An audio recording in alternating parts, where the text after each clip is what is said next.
Thank you so much, Secretary, for joining me today. My first question for you, can you tell me a little bit about where you were born and how old you are? Yep, so I'm originally from Philadelphia. I am 51 years old. I celebrated my fabulous 50 year a year ago. It was wonderful. And yep, most of my life has been Philadelphia. Mm-hmm. When did you move to Wisconsin? I moved to Wisconsin in 1996. And where did you move to Madison right away? I did. I accepted a position with the university. Can you tell me a little bit about your job history then, since we're kind of going in that direction? Yep. So I'll start in 96. When I arrived, I was working at Penn State University as an assistant women's basketball coach, and was recruited here when Penn State joined the Big Ten. It opened up the Midwestern schools. And so I was recruited by Jane Albright Dieterle at the time. She is the women's basketball coach. And I coached here on campus for 4 years.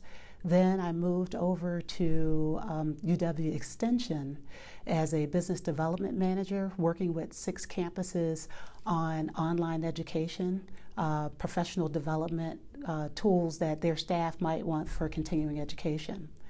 After that, had an opportunity to move to the Chancellor office as an assistant to the Director for Community Relations, and then he moved on and took a position, so I was able to be the first hire of Chancellor Biddy Martin as the Director for Community Relations and Special Assistant.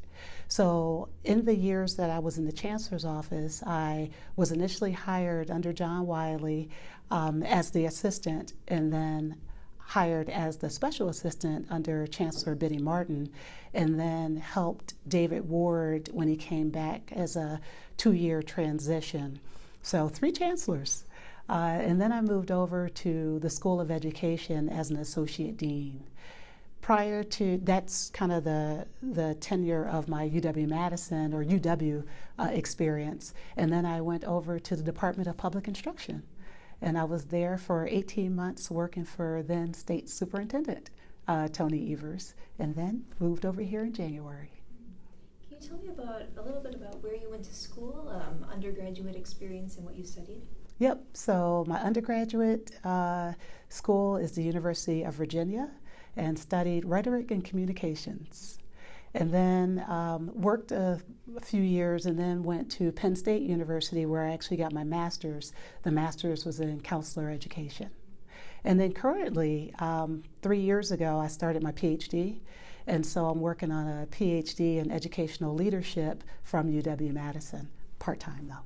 How's that going? It's going well. I am committed to 1 course every semester, including summers, and I've been on task. It's very impressive. Transitioning now, can you talk a little bit about your family? You're married, your kids? Yep, so as I said, I grew up in Philadelphia. There were 6 of us. I have 3 brothers. I'm the only girl. I'm middle lower. And actually, ironically, I'm the only one that moved away from Pennsylvania. Yep. And so I met my husband at Penn State when I was working on my master's degree. He was working on a PhD in education leadership. And we moved here in 1996 after having been married for 6 months. So our entire married life really has been here in the state of Wisconsin. And we have 2 children. My son, John, is 19. He is a budding professional dancer. He's in a 2-year dance program in San Francisco.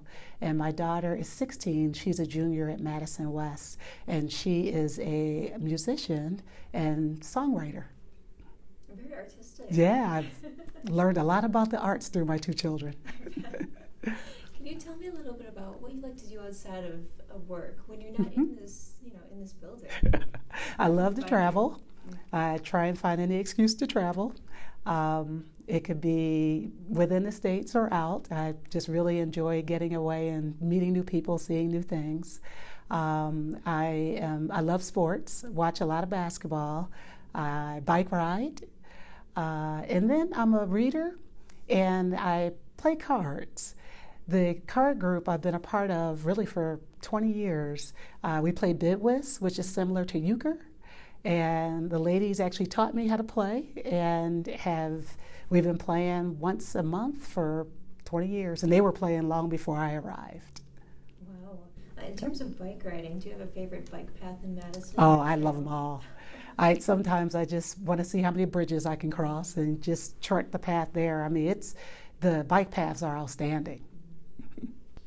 All right, transitioning now, can you talk a little bit about why you were interested in initially joining the Evers administration in this position? Well, I had a wonderful opportunity to work for then State Superintendent Evers at the Department of Public Instruction, and I found his leadership style to be very inclusive. He's very authentic, high integrity, and he really is interested in problem solving, but not alone. Actually, having his staff provide input to help problem solve. No one person has all the answers. And so I really enjoyed his inclusive nature of problem solving. The other thing is, in terms of connecting the dots, he really sees that problem solving approach is not just with your staff, but it's also stakeholders, it's also the citizens of Wisconsin. It's what type of input can we have to actually come up with the best solution?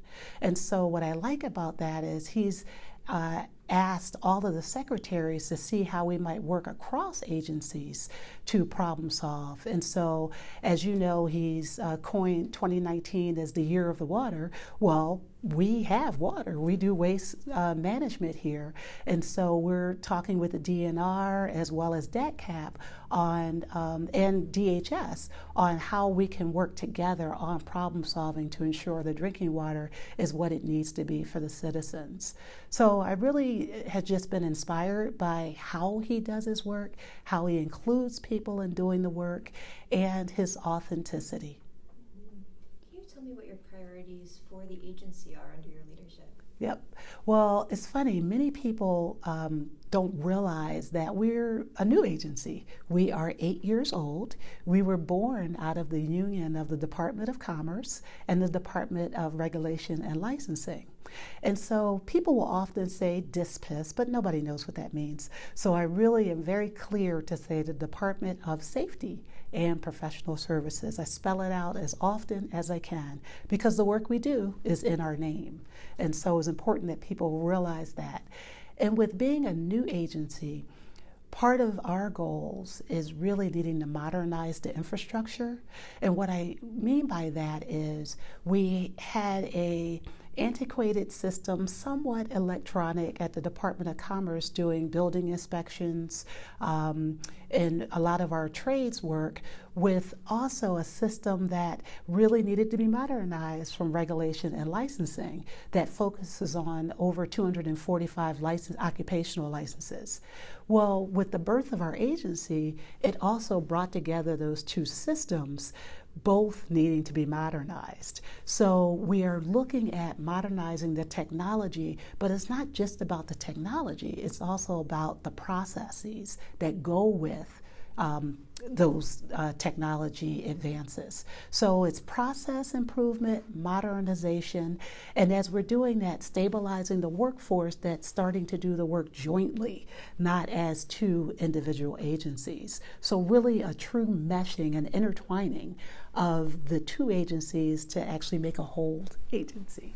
So yeah, that's where a big part of our focus has been. And then of course, protection is in our name with safety. So really ensuring that we ensure that the citizens of Wisconsin remain safe under our licenses and under our processes and inspections and things. You might have touched on this a little bit briefly in your answer before, but do you think there's anything else the agency should be doing differently? I think really it's understanding and talking with people about what's needed. When you think about modernizations, sometimes there's licenses that no longer have the shelf life that they once did. There's tweaks, there's adjustments, there's small changes that may need to be made. Being open to the input and knowing where that push and pull is in terms of what's needed for these times. And then I want to transition to my last couple questions here. I want to ask you, what would you say is the best advice you've received, either since you were first kind of scouting this job or since you've been in your position now? I would say really listening to people and taking the information and the inputs that were given to actually then go do the good work.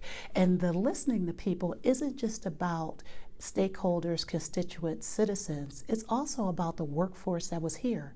There are many people who have been here for 30 plus years that have grown with one agency or the other, Commerce or Regulation and Licensing, and really hearing the changes that they have seen over time. What inputs do they have?